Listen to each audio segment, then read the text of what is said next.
Business intelligence sendiri memiliki 4 komponen juga, atau yang dikenal dengan arsitektur dari business intelligence. Komponennya terdiri dari data warehouse atau DW environment, lalu ada juga business analytics environment, business performance management atau BPM, lalu ada user interface. Nah, kalau teman-teman lihat dari gambar ini, 4 komponen ini saling bekerja sama atau saling berhubungan sehingga mampu pada akhirnya dengan data tadi mampu memberikan solusi yang tepat bagi pengambil keputusan. Kita mulai pembahasannya, kita bahas secara umum ya teman-teman, bagaimana keterkaitan dari masing-masing komponen dari business intelligence ini. Nah, awalnya seperti yang sudah saya jelaskan sebelumnya ya teman-teman, bahwa berbicara tentang business intelligence, kita berbicara tentang data. Jadi memang awalnya semua bermulai dari data, atau di sini ditulis dengan data sources. Jadi data dari berbagai sumber selanjutnya dikumpulkan di data warehouse atau masuk ke bagian komponen data warehouse environment. Data warehouse environment ini merupakan tempat di mana data-data tadi dari berbagai sumber dikumpulkan. Bisa dari database operasional, sistem ERP, lalu data transaksi, data sensor, sumber data eksternal juga seperti misalkan media sosial, semua dikumpulkan di data warehouse environment. Nah, data-data tersebut selanjutnya disimpan, diatur dalam bentuk yang dapat digunakan untuk analisis lebih lanjut.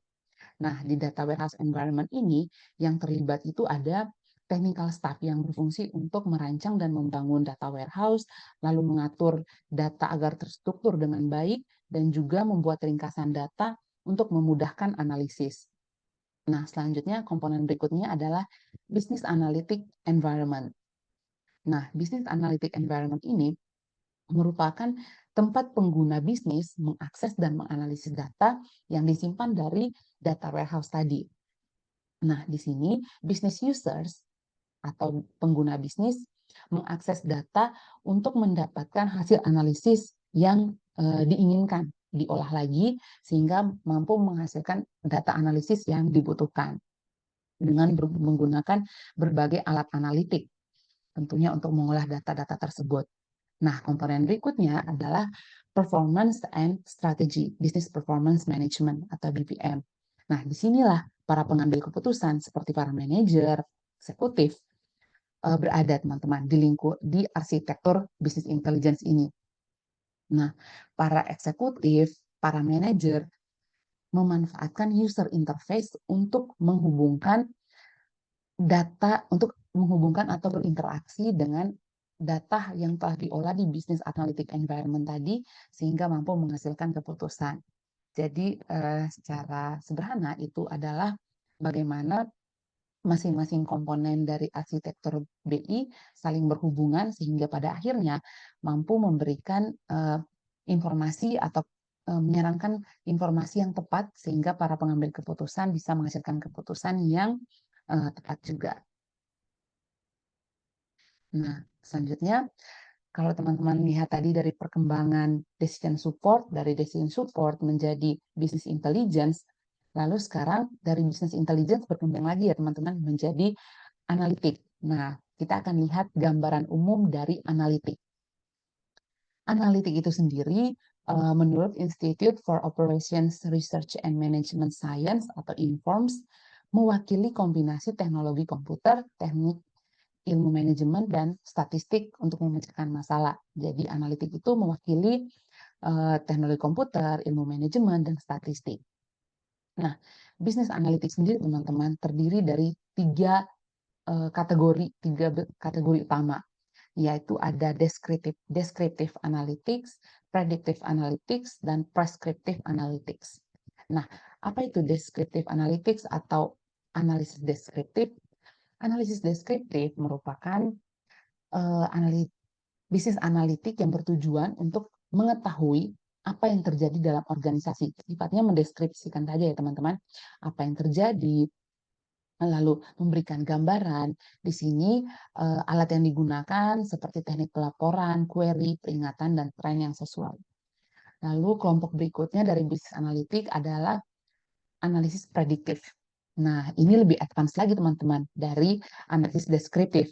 Kalau analisis deskriptif sifatnya memberikan gambaran, tapi kalau analisis prediktif lebih advance lagi karena bisa memprediksi atau menentukan apa yang mungkin terjadi di masa depan. Sebagai contoh, bisa memprediksi apakah pelanggan akan mungkin berpindah ke pesaing atau memprediksi promosi yang kira-kira akan ditanggapi oleh pelanggan. Nah, pendekatan-pendekatan ini misalkan menggunakan model seperti regresi logistik atau model pohon keputusan. Nah, selanjutnya lebih advance lagi dari analisis preskriptif, kelompok bisnis analitik berikutnya adalah analisis preskriptif, yaitu untuk mengenali apa yang sedang terjadi serta perkiraan yang mungkin terjadi dan memberi rekomendasi untuk membuat keputusan. Jadi tidak hanya sampai di memprediksi, tetapi di sini sudah mampu juga untuk memberi rekomendasi untuk membuat keputusan yang sesuai. Nah, jadi itu adalah 3 kelompok utama dari bisnis analitik, yaitu deskriptif, prediktif, dan preskriptif. Nah, selanjutnya nih teman-teman, berbicara tentang analitik, ini erat banget nih kaitannya dengan analisis big data atau big data analytics. Kita mungkin sudah sering mendengar big data akhir-akhir ini. Banyak informasi yang berkaitan dengan big data. Kita mungkin sudah familiar. Nah, big data itu sendiri sebenarnya mengacu pada data yang tersedia dalam berbagai bentuk, terstruktur, tidak struktur, atau dalam aliran atau in a stream. Sumber dari big data ini seperti situs web, postingan di situs media sosial seperti Facebook, data sensor, atau cuaca.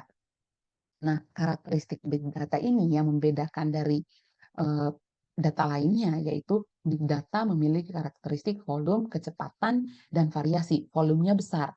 Terus lalu big data ini memiliki aliran yang cepat, sehingga kecepatan, dan memiliki data dari berbagai sumber, sehingga memiliki data yang bervariasi, atau dikenal juga dengan 3V, yaitu volume, velocity, dan variety. Nah, selanjutnya kita coba lihat teman-teman, contoh analitik pada beberapa area atau pada beberapa sektor. Di sini contohnya analitik dalam rantai industri retail. Nah, di sini teman-teman di retail modern sebenarnya mereka menerapkan sistem analitik juga. Misalkan ada CCTV yang tersedia di retail modern. Nah, CCTV tersebut ternyata mampu juga mengetahui rincian demografi dari pengunjung yang datang ke retail tersebut. Nah, gambar CCTV tersebut selanjutnya dianalisis menggunakan algoritma untuk mendapatkan rincian seperti usia, jenis kelamin, dan bahkan sampai pada suasana hati pengunjung. Yang mana selanjutnya nanti data-data tersebut diolah dengan memanfaatkan teknologi tadi yang sudah kita lihat seperti analitik, diolah sehingga pada akhirnya mampu memberikan saran atau rekomendasi kepada para manajer untuk misalkan mengetahui, oh posisi atau tata letak yang bagus di retail ini seperti ini, sehingga lebih menarik untuk konsumen. Informasi-informasi ini tentunya sangat bermanfaat kan ya teman-teman. Ini adalah salah satu contoh aplikasi dari analitik di sektor industri retail.